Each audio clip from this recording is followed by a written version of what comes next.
Hi guys, I'm Dr. Nathan Ho. You are watching the Coffee Break Interview video podcast. Today I have the privilege to invite someone that has gone through so much in life. He lived through a very rough journey in his career and life, but he never gave up. His journey is like a roller coaster that most of us wouldn't want to be on. And today he will share with us his extraordinary story, and I'm sure all of us will learn so much from.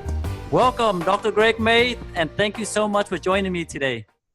Thanks, Dr. Nathan Ho. I really appreciate the opportunity, man. I appreciate you inviting me to come on here and share my story a little bit. I know everybody's been asking, and so here I am. I'm going to lay it all out and hopefully share, all I've been through, and not to make myself look like a victim, but to show people that, there is some positive stuff and there is a lot of lessons to be learned along the way. And I'll share what I learned, along the way as well. Thank you. Thank you so much. So you've gone through a very rough journey in your career and life that I can't even imagine going through it. Can you tell our audience about this extraordinary journey of yours? Sure. I'll try to give you my Cliff Notes version, Nathan. And Okay. as far as that goes, because I know we don't have a tremendous amount of time to do this, but, I graduated in 2000. I actually am an entrepreneur. I owned several businesses before I started dental school. And so I got out knowing that I wanted to go directly into practice ownership. And so I kind of went directly into practice ownership and lived a pretty cool early career. I kind of grew up in a dental office. My uncle was a dentist. I got told, hey, you got to go take a bunch of CE. You got a license, just to drive around the block at this point, but you really don't know what you don't know. And so I started taking a lot of CE in those early years, and had my first office doing extraordinarily well right off the bat. And in 2005, for younger dentists who don't, that's not a big number for them. For me, it's a huge one. I live in New Orleans, and I got hit by Hurricane Katrina. Hit me hard, flooded, trees through my roof. But the biggest part of that is the whole community as a whole. And you understand what just happened to Houston. So as a whole, the community didn't really care about their teeth. They cared about getting their homes back in order and things of that nature. So the economy was blown. So you couldn't, even if you were to rebuild your practice really quick, you couldn't get any patients. So, I kind of shut down and had the opportunity to go out to Las Vegas and spend some time at LVI and help them out a little bit during that period, and just to sustain my family and income at that point. And so that's what I did. And after that, I came back and rebuilt that practice with my own money. And I apologize for the phones. I am at my office. You're catching me between things. So I don't know how to shut it off. So I apologize. But anyway, I actually rebuilt that office. And basically it was kind of like a second from scratch. A lot of people moved away, a lot of people didn't come back, the community rebuilt, and then I got a chance to do it all over and to change some systems and to tweak some things and learn a few things. And, I really wanted a cosmetic boutique practice at that point. So that's what I built, a nice little 2-op boutique practice. And we had a pretty decent, we finally got up and running, in 2000 and mid 2006 or so. And then my practice was grooving. We had a great 2007, just busting at the seams. I mean, little 2-op office doing well over $1 million a year. And I got a phone call from a buddy of mine that said, just go to your practice now. That's all I'm going to tell you. And in December of 2007, that office burned to the ground. Wow. Yeah. Unfortunately, I had a saltwater aquarium that arced onto the wall, that I had the people that were cleaning it up. They basically put the wrong bulb in, and it arced on the wall that weekend and burned my practice down. Wow. So Yep. that was only 2 years apart from Correct. the first practice. Yeah, you got it. And you were able to build the practice up to $1 million within those 2 years? Oh, absolutely. Yeah, Wow. absolutely. We were doing even better than that prior to Yeah. Hurricane Katrina. So yeah, I've learned a lot, and I had a lot of systems. I had the opportunity to have my mentor early on, young in my career, was Omer Reed, and big name, been around a while, and I didn't know how lucky I was back then, to have someone like him to go to, and then he introduced me to a ton of other mentors Yeah. that have been an integral part of my practice life. And I got in with a great group of people and have just learned a tremendous amount and put all of that into the business of dentistry and have been able to be pretty successful, anytime these disasters have happened. But it still stings when it happens, dude. Yeah. It So, still stings. so what was going through your mind after you lost your first practice, and then having to rebuild a new one? Were you pretty discouraged and pretty stressed out? It can be stressful, and that's some of the lessons that I learned, when you're in the midst of it. And of course, we haven't even touched my whole story yet, but you learn not to get caught up in the day-to-day emotions of it. You've got to keep your eye on the big picture, the big goal. And that's why putting goals down on paper and having long-term goals is so important. Is this really where you want to be at this point or that point? And you're going to have setbacks. I just had a ton of them, a ton of setbacks.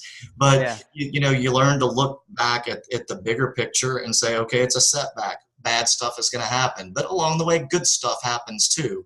So Yeah. you can't get caught up into a depressive state to where Yeah. you're just down every day and, oh my gosh, and I'm overwhelmed and, what am I going to do next? It's just, there's only so much on your to-do list you can get accomplished in a day, and So go yeah, ahead. go ahead. So what did you do after the second practice got burned down? After the second practice burned down, I decided to move locations entirely because I didn't own the building that burned down, and it was going to take extensive time to do construction to stay at that same facility. So I found another place in a town over and basically opened what I would call a Taj Mahal practice.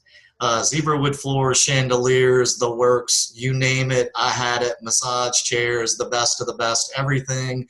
I decided to go into some major debt and use a lot of my own money to build just a beautiful facility because in my mind, hey, I've been through Katrina, I've been through a fire, so let's just go all out because it can't happen again, right? Yeah, yeah. Wow. Yeah. So you basically did three startups within 3 years? 3 years. Well, Yep. wow. And so I built that practice and we built that practice. I'm sorry, I have to shed the glasses. There's too much Oh, glare it's on me, okay. man. So if I squint, I apologize. Um, but so I rebuilt that practice in a different community and again, right off the bat, opened the doors. We were doing pretty well, right off the bat again, putting my systems in place and the marketing that I do and things of that nature. And, all along the way, I've been an active triathlete, a way to stay in shape and to keep my sanity and get the stresses of the day, and leave it on my bicycle or out running and things like that.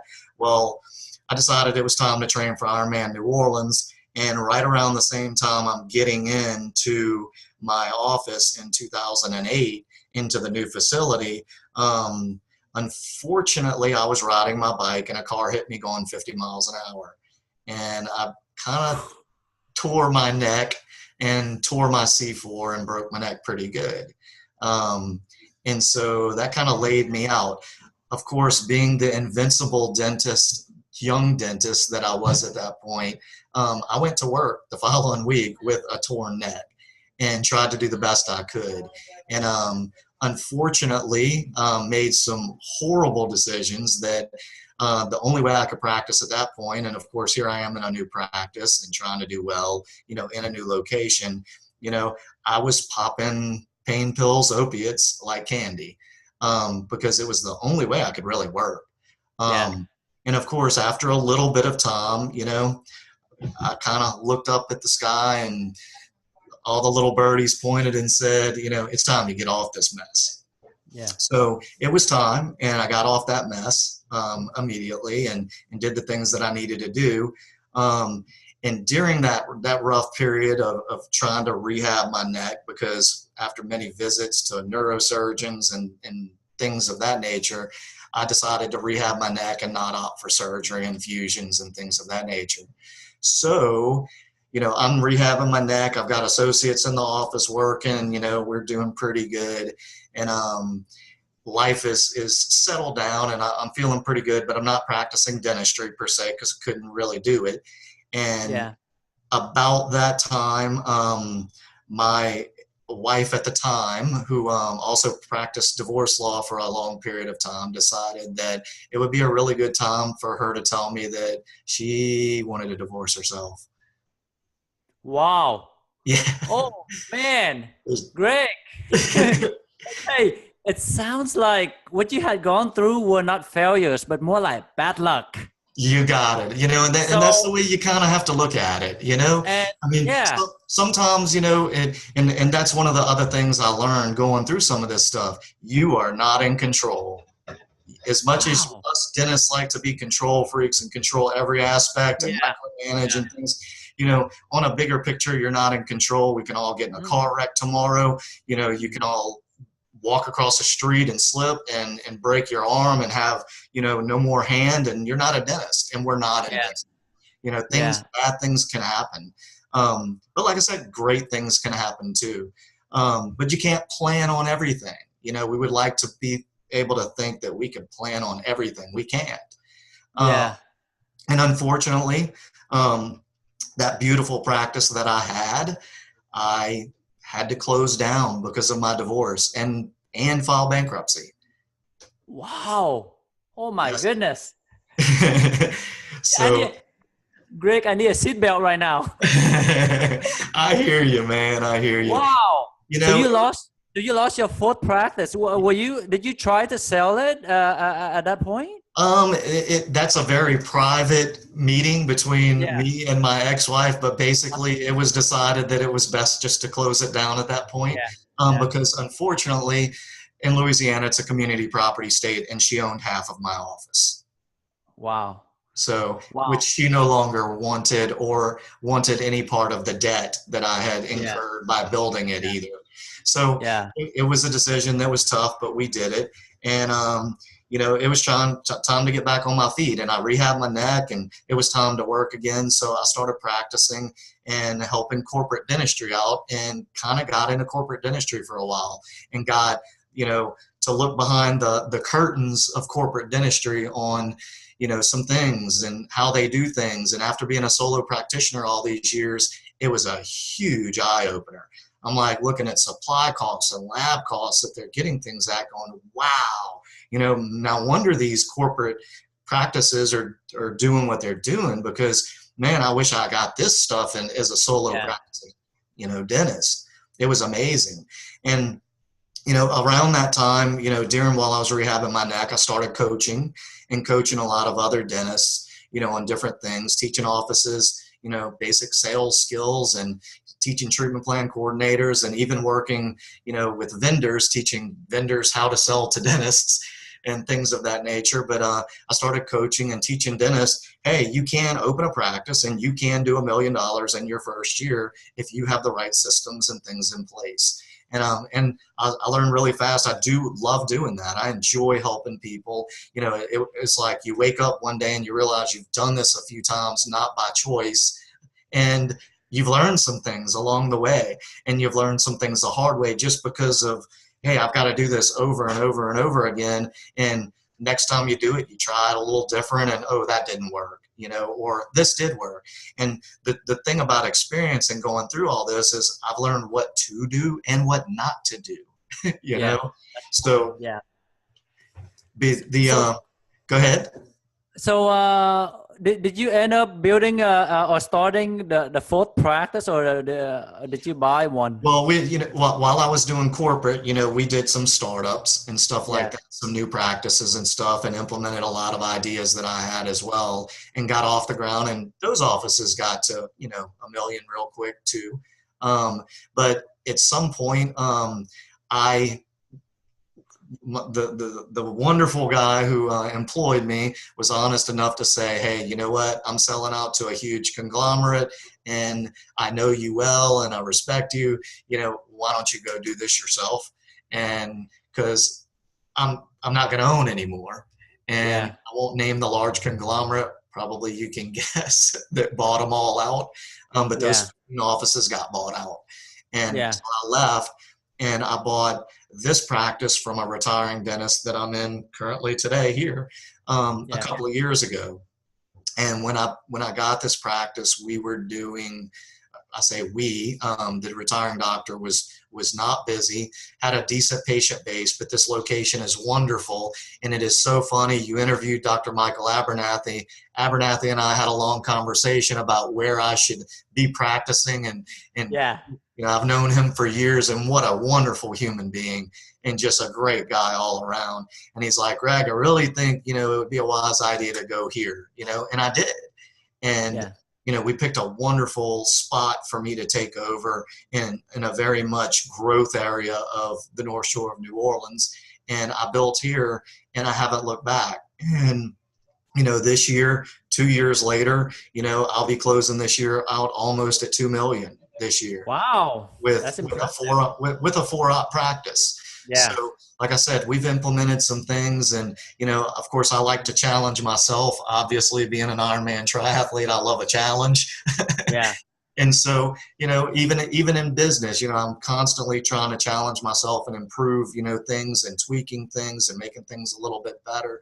But I love it, man. I love it. I love practicing dentistry. I love our whole profession as a whole. What a great time to be a dentist. Yeah. So sound like you have a lot of energy and a lot of motivation. Yes, That yes. that is so awesome, Greg. That is so awesome. So what was the true motivation that helped you came back stronger after each time that your practice got flooded and burned down and got shut down with the third one? I've had so many people ask me that says, hey, somebody's trying to tell you something. Maybe you shouldn't be a dentist, right? Maybe you should pick something different, but, I love it. I love what I do. I feel like I've been blessed by being in the most perfect position that I could ever imagine. I enjoy the business of dentistry. I enjoy the clinical side of dentistry, but most of all, I enjoy my patients. And, each time along the way, I'm like, let's do this again, but let's see if I can do it better this time or better this time. And that was my driving force that, hey, maybe I can learn how to do this a little bit better along the way. And I picked up new mentors, I picked up new friends, and I surround myself with positive people, and I learned that really quick. I can't have anybody working around me that's negative. It's just not going Yeah. to happen, Yeah. Wow. because I'm already been through enough and I don't want to be around energy vampires, Wow, you're so amazing. So, was there a time in your life that you thought you might give up? No, I can't. I want to I wanted to be able to come out of this on top. I felt like I lived the Groundhog Day for too many years, and I wanted to prove to not only to myself, but a lot of other people that cared about me, that wanted me to get back on my feet and succeed, and that believed in me as well. And Yeah. that having that around me drove me every day. Hey, man, do it a little better, do it a little faster, do it the good way, and see what you can change to just come out on top and really be successful doing this. Yeah. You know what? To me, all the hardships that we go through will become part of our foundation in life, right? And so they say that failure is not a failure until you accept it. And you are the proof of that.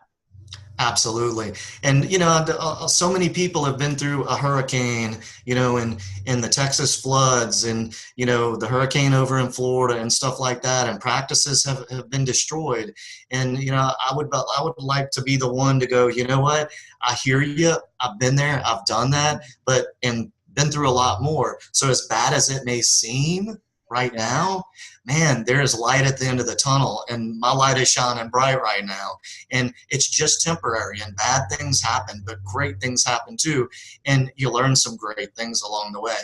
and life can be good again, and it does become good again. And it's great for me, man. I have a beautiful life right now. That's awesome, Greg. So what are some of the advice that you would give to a new dentist so they can be more prepared in the business of dentistry as well as in life? Don't isolate yourself. Please don't isolate yourself. We all get out and we all have this dental license, and we think, okay, you're stuck in this private practice, and it's easy to isolate yourself. Now, I know with social media in today's world, it's so much easier to connect. But for me, all the stuff I've been through and having groups of friends that I can call on that just, hey man, how do you do this in your office? How do you do this in your office? I've had mentors. I've had coaches. I have 4 different coaches and mentors today as we speak, and those have helped me. And even if it's something that you don't think you can afford in the beginning, find a coach that you can, that you get along with. And every coach isn't the right coach for everybody. And I've had some bad coaches myself, but I've had some great ones too. But yeah. I knew that was important. That's the first thing. Don't isolate. Be out there. Get online. Listen to Nathan. Get on Dental Win-Win. Get on some of the groups. Interact with other people. If you don't know something, just don't be a lurker. Ask. Ask for help. There's people like me who've been there and done that, and I love to help people. I love to give back at this point and share my experiences, as far as not just the practice of dentistry, but even the emotional side. Dentistry's tough. It's tough emotionally. We deal with awake patients, doing surgery all day. You got to get a drink. And they come in telling us how much they hate us, right? Right. I'm like, no, I'm wonderful. You don't hate me. You hate dental procedures. I'm awesome. What are you talking about, man? So what are some of your goals in the next 5 or 10 years? I know you still have the energy and the motivation to do a lot in dentistry. I do, and I've got some things going on now. My coaching company is strong. I only coach a few people at once. My coaching company is live now, 10xdental.com, but I only pick a few, and it's pretty small group because I want to dedicate as much time as they need me, because I want to always be available to them. So I've got my coaching company, but better than that, I just did buy another location in New Orleans. I'm opening it up January 15th. So I'm growing on the dental side, and I'm growing my coaching company as well. And that's about as much as I can handle right now without feeling overwhelmed myself. I think that's busy enough. You're such an amazing guy. I just can't imagine how you have time to do all that. But that's awesome. Thank you so much for all your advice, and especially for sharing your extraordinary story with us, Greg. No, I appreciate for you having me on, man. It's been a pleasure, dude. Yeah, thank you. So before we go, do you have any last thought for our audience, especially for the ones that might be stressing out about their practice or about some of the hardships that they might have in their life right now? Absolutely. Reach out, and don't be isolated. Like I said, reach out, get out there, even get out of your own skin, go to continuing education courses, find a friend that's face to face. There's some great courses out there. Don't go to a big meeting and not talk to anybody. There's people there. I mean, most of us are introverts. So it's harder for us to get out and network and meet other people, but meet other people, form relationships, have somebody that you can call and say, man, I had a horrible day. And who's the best person to relate to that than another professional, another dentist that has had a bad day too. So have a group of dental friends, that you trust, that you like, that are goal oriented, that have the same drive that you do, that you could say, man, this happened today and it stunk, Don't just share your great things, share your bad things too. And I just did that. I know. I just shared everything bad that happened and some really poor decisions on my part as well, and it's one thing to go out and tout, hey, look at all this great stuff, man. Look at my new McLaren. Look at this. I got this new boat, and it's one thing to share your wins, but it's something different to be honest and genuine and go, man, I'm suffering in here, Yeah, thank you so much for sharing your exceptional story. So if someone wants to contact you, how can they connect or contact with you?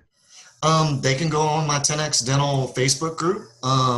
They can go on my 10xdental.com. They can send me an email. If you can send me a personal private message through Facebook, any which way. But I'm here too, and if you're going through something and you've heard my story and you can relate and you think I can help, please reach out. I'm available. I'm busy, but I will make the time for my colleagues all the time. Gregg, again, thank you so much for taking your time to be on this Coffee Break interview video podcast today. And again, thank you so much for sharing your extraordinary story and journey with us. Thank you so much. Thanks, Nathan, man. All you, man. You're awesome. I appreciate it. You're doing great things yourself, man. I'm an admirer. Thank you. Take care.